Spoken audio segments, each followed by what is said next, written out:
پورب پچھم اتر دکن کیا خشکی کیا پانی ہے، صرف خدا کی ذات رہے گی، ساری دنیا فانی ہے، ساری دنیا فانی۔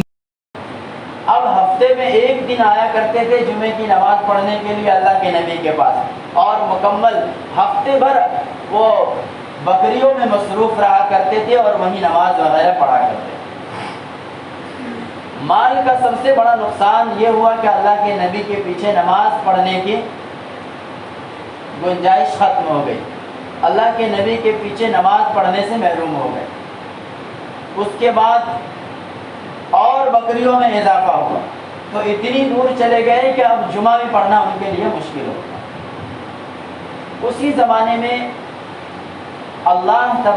کے نبی صلی اللہ علیہ وسلم نے عاملین زکوٰۃ کو، اللہ کے نبی جو زکوٰۃ وصول کرنے والے ہیں ان کی ایک ٹیم بنائی 4-5 صحابہ کرام کی، اور لسٹ دی کہ 40 بکریوں میں اتنی بکری، 80 بکریوں میں اتنی بکری، 80 اونٹ کے اندر اتنے اونٹ، اور جانوروں کے اندر جو زکوٰۃ کا نصاب ہے وہ لسٹ اللہ کے نبی صلی اللہ علیہ وسلم نے اور اپنا فرمان اللہ کے نبی نے صحابہ کرام کو دیا اور بھیج دیا۔ ایک اور صحابی تھے، اللہ کے نبی صلی اللہ علیہ وسلم کا جب یہ فرمان پہنچا، غالباً ان کا لقب اسلمی ہے، جب اللہ کے نبی کا فرمان اسلمی کے پاس پہنچا تو بخوشی وہ کہنے لگے سب کچھ اللہ کا دیا ہوا ہے، آپ زکوٰۃ جتنی بنتی ہے عمدہ سے عمدہ مال اس میں سے چھانٹ کر کے لے جائیں۔ عاملین زکوٰۃ کہنے لگے کہ اللہ کے رسول نے ہمیں اچھا مال لینے سے منع کیا ہے کہ ہم زیادہ بڑھیا جانور نہیں لے سکتے، ہم جو لیں گے میڈیم قسم کا جو جانور ہوگا وہ لیں گے، درمیانی قسم کا جو جانور ہوگا وہی لیں گے۔ تو انہوں نے کہا کہ ہم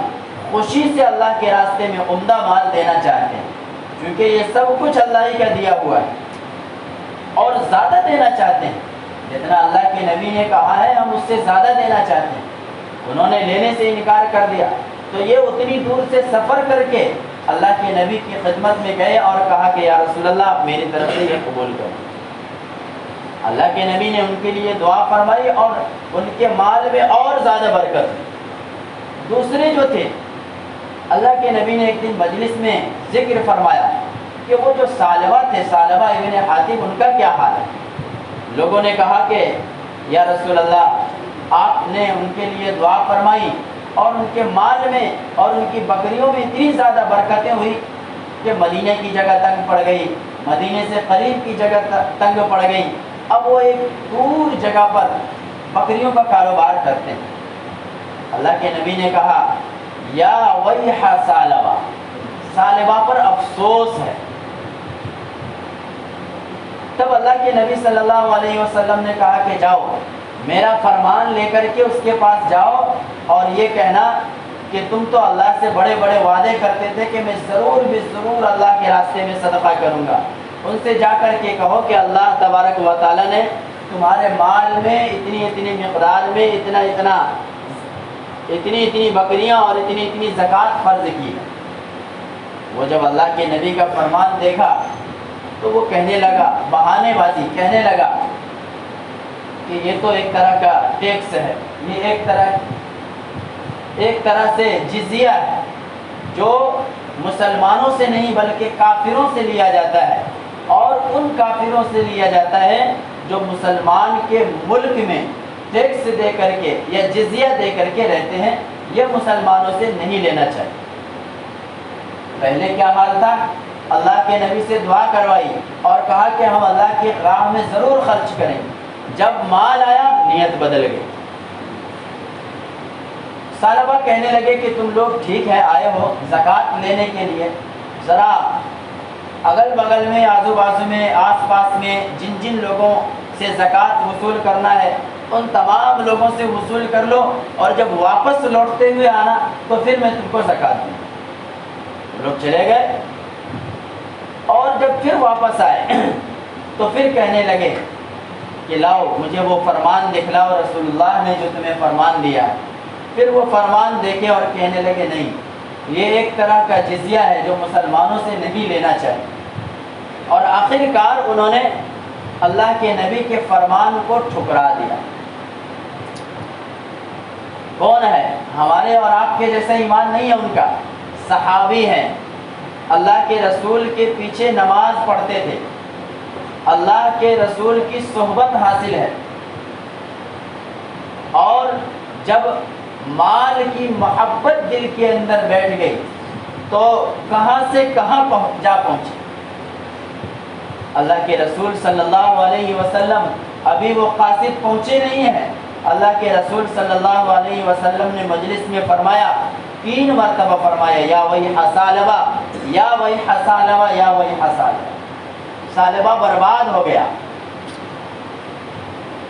اس کے بعد یہ آیت نازل ہوئی، وَمِنْهُمْ مَنْ عَاهَدَ اللَّهَ، اور لوگوں میں سے بعض وہ ہیں عاہد اللہ جو اللہ سے وعدہ کرتے ہیں، لَإِنْ آتَانَا،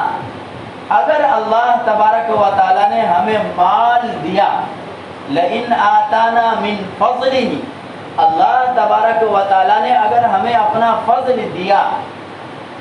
لَنَصَّدَّقَنَّ، کہ ہم ضرور بالضرور ہر حال میں، وَلَنَكُونَنَّ مِنَ الصَّالِحِينَ، ہر حال میں ضرور بالضرور اللہ کی راہ میں خرچ کریں۔ مطلب واضح ہے کہ جو لوگ مالدار بننے کی خواہش رکھتے ہیں، اس سے پہلے تو ہر ایک کی خواہش یہی ہوتی ہے کہ اللہ نے اگر ہم مال دیا تو ضرور بالضرور ہم اللہ کی راہ میں مکمل حقوق ادا کریں گے اللہ۔ یہ آیت نازل ہوئی، اس میں صاف طور پر اشارہ ہے، نام تو اس قرآن پاک دور کے اشارے کرتا ہے اور بغیر نام لیے اشارے کرتا ہے، اور قرآن پاک ایک اشارے کے ضمن میں حکم دیتا ہے، جو حکم اللہ کے نبی کے زمانے سے لے کر کے اور قیامت تک آنے والے انسانوں کے لیے۔ آپ میں سے بھی بعض لوگ ہیں جو دعائیں کرواتے ہیں مالدار ہونے کی، لیکن جب مال آتا ہے وہی ہے یحسب ان مالہ اخلد، گن گن کر کے رکھنا شروع، اور گن گن کر کے رکھنا شروع، دل کے اندر مال کی محبت بیٹھ جاتی ہے، پھر اپنی زندگی کی لذتیں کھو دیتا ہے، کاروبار بڑھانے کے چکر میں راحت و آرام کھو دیتا ہے، کاروبار بڑھانے کے چکر میں نمازوں کو بالکل بالائے طاق رکھ دیتا ہے، کاروبار بڑھانے کے چکر میں آل و اولاد کو دین کی تعلیم سے بالکل پورا رکھتا ہے، مال و دولت بڑھانے کے چکر میں، فیکٹریاں بڑھانے کے چکر میں نہ تو خود نماز کی پرواہ، نہ بیوی بچوں کو نماز کی پرواہ، نہ گھر کے اندر دین کا ماحول، نہ دین سے لگاؤ، نہ دین دار لوگوں سے لگاؤ، پھر مال آئے، حرام آئے، حلال آئے، چاہے جس طرح کا بھی آئے لیکن مال آئے۔ کب تک؟ جب تک کہ صحت و تندرستی، جہاں صحت نے جواب دیا اب یہ سارا مال ڈاکٹروں کے پاس جائے۔ تو یہ ثعلبہ ابن حاتب جو ہے، ان کے متعلق جب آیت نازل ہوئی، اصل بات غور کرنے کی اب ہے، تو ان کے جو رشتہ دار اللہ کے نبی کی خدمت میں تھے، یہ ثعلبہ کے پاس پہنچے اور کہنے لگے کہ ثعلبہ تمہارا ناس ہو، اللہ کے نبی کی خدمت میں جاؤ اور معافی طلبی مانگو، اللہ تبارک و تعالیٰ کی طرف سے تمہارے بارے میں آیت نازل ہو گئی ہے، اب کب ہوش میں آؤ گے؟ اللہ تبارک و تعالیٰ نے ان کے نفاق کا فیصلہ کر دیا تھا، اور اللہ کے نبی کو وحی کے ذریعے معلوم ہو گیا تھا کہ کون منافق ہے اور کون سچا مسلمان ہے۔ پھر وہ ثعلبہ دوڑتے بھاگتے اللہ کے نبی کی خدمت میں آئے اور کہنے لگے، یا رسول اللہ، میں نادم ہوں، شرمندہ ہوں، اب میرا مال آپ لے لیجئے، میں سارا مال اللہ کی راہ میں خرچ کرنے کے لیے تیار ہوں۔ اللہ کے نبی نے فرمایا، اللہ نے مجھے تمہارا مال لینے سے منع کیا۔ صحابیت کے درجے سے کہاں جا کر کے گرے۔ پھر وہ اللہ کے نبی کے سامنے صحن میں بیٹھ گئے، روایتوں کے اندر ہے، اور اپنے بدن کے اوپر مٹیاں ڈالنے لگے اور اپنے آپ کو گرانے لگے۔ اللہ کے نبی نے فرمایا کہ یہ تمہارا عمل ہے، اب تم کچھ بھی کرو، اللہ تبارک و تعالیٰ نے تم سے مجھے اب تمہارا مال لینا بالکلیہ منع کر دیا۔ یہ ہے مال کی محبت کی ایک ادنا مثال۔ اللہ تبارک و تعالیٰ نے اس آیت کے اندر یہی فرمایا کہ بعض لوگ وہ ہیں اور بعض لوگوں میں سے ثعلبہ جیسے منافقین صحابیت کے درجے سے نفاق کے درجے پر آ گئے، صرف مال کی محبت میں۔ لَإِنْ آتَانَا مِنْ فَضْلِهِ لَنَصَّدَّقَنَّ وَلَنَكُونَنَّ مِنَ الصَّالِحِينَ فَلَمَّا آتَاهُم مِّن فَضْلِهِ بَخِلُوا بِهِ، جب اللہ تبارک و تعالی مال عطا کر دیتا ہے بخیلوا بِهِ، انسان اللہ کی راہ میں خرچ کرنے سے بخل کرنے لگتا ہے۔ خرچ کرنے سے کہاں بخل کرتا ہے؟ جہاں سے اس کو ملا ہے۔ اللہ کے نبی کو دوسری جگہ ارشاد ہوا خذ من اموالہم صدقۃ تطہرہم وتزکیہم بہا۔ اصل میں جو ہم زکوٰۃ ادا کرتے ہیں اس کا مقصد کیا ہے؟ اس میں کوئی اللہ کا فائدہ ہے یا غریبوں کا فائدہ ہے یا ہماری ذات کا فائدہ ہے؟ ظاہر ہے کہ اللہ کو تو مال کی ضرورت ہے نہیں۔ جیسے کہ قارون نے حضرت موسیٰ علیہ السلام سے کہا تھا، جب موسیٰ علیہ السلام قارون کے پاس گئے اور قارون سے کہا کہ اللہ نے تمہیں مال و دولت دیا ہے اور اللہ کے راستے میں کچھ خرچ کرو، تو قارون کہنے لگا تمہارے اللہ کو بھی مال کی ضرورت پڑ گئی۔